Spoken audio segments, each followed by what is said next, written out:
আসসালামু আলাইকুম। কালে কালে পৃথিবীর ইতিহাসে অনেক স্বৈরশাসকের দেখা মিলেছে। স্বৈরশাসক তার ক্ষমতা টিকিয়ে রাখার জন্য সব কিছু করতে পারে, মানুষকে হত্যা, গুম, খুন সব কিছু। তাদের কাছে ক্ষমতাই আসল, মানুষের জীবন তাদের কাছে মূল্যহীন। এ তালিকায় প্রথমত রয়েছে অ্যাডাম হিটলার। বলা হয়ে থাকে পৃথিবীর সবচেয়ে নিকৃষ্ট স্বৈরশাসক হলেন তিনি।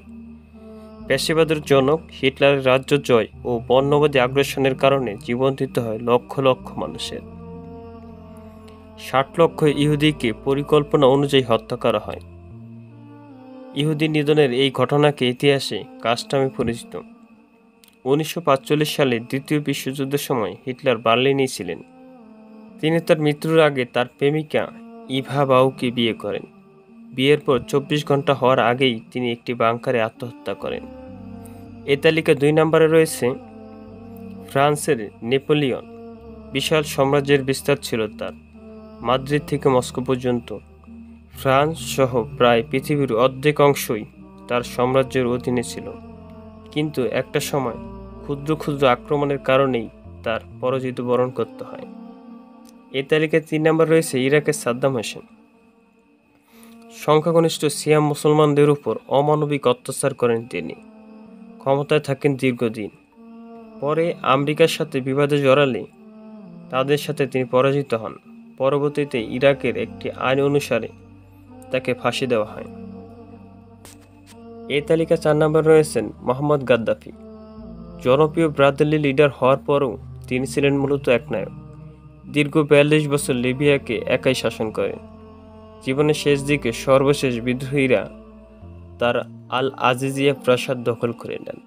সেখান থেকে আগেই তিনি পালিয়ে যান তার পরিবার সহ। এর মাধ্যমে তার পতন ঘটে।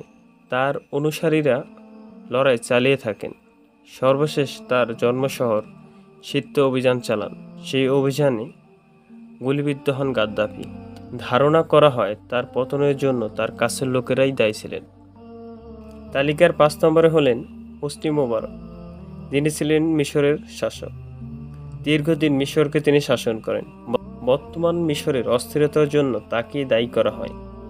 এই বছরের ফেব্রুয়ারিতে তিনি একটি হাসপাতালে মারা যান।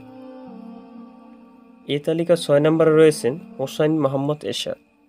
তিনি ছিলেন বাংলাদেশের একজন স্বৈরশাসক। সামরিক শাসনের মাধ্যমে তিনি ক্ষমতা গ্রহণ করেন, ভিন্ন মত এবং দলকে দমন করার চেষ্টা করেন। পরবর্তীতে ছাত্র আন্দোলনের দিকে পরিলক্ষিত হয়।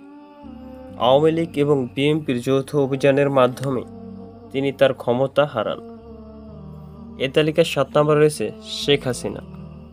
২০০৯ সালে সুষ্ঠু ভোটের মাধ্যমে ক্ষমতা আসলেও পরবর্তীতে ২০১৪ এবং ২০১৮, সর্বশেষ ২০২৪ সালে একতরফা নির্বাচনের মাধ্যমে জয়লাভ করে থাকেন। তার আমলে বিরোধী দলগুলোর নেতাকর্মীকে গুম, হত্যা করা হতো। তিনি যে কোনো মূল্যে ক্ষমতা থাকতে চাইতেন। মানুষের জীবন তার কাছে মূল্যহীন। তিনি একাধিকবার গণহত্যা পরিচালনা করেন। তার মাধ্যমে বিডিআর বিদ্রোহ এবং এর মাধ্যমে তিনি সেনাবাহিনীর কর্মকর্তাদের হত্যা করেন। ২০১৩ সালে শাপলা চত্বরে হেফাজত ইসলামের উপর হত্যাকাণ্ড পরিচালনা করেন এবং সর্বশেষে কোঠাবিরোধী ছাত্র আন্দোলন দমন করার জন্য তিনি অনেক মানুষকে হত্যা করেন। কিন্তু তিনি এবার শেষ রক্ষা পাননি। ছাত্রদের এক দফা আন্দোলনের মাধ্যমে তাকে পদত্যাগ করতে বাধ্য হন। ইতিহাস থেকে বোঝা যায় কোনো স্বৈরশাসকই তার শেষ পরিণতি ভালো হয়নি। কাজে ভবিষ্যতে যদি আর কোনো মানুষের অধিকার হরণ করতে চায়, তাহলে তাদের পরিণতিও এমন হবে।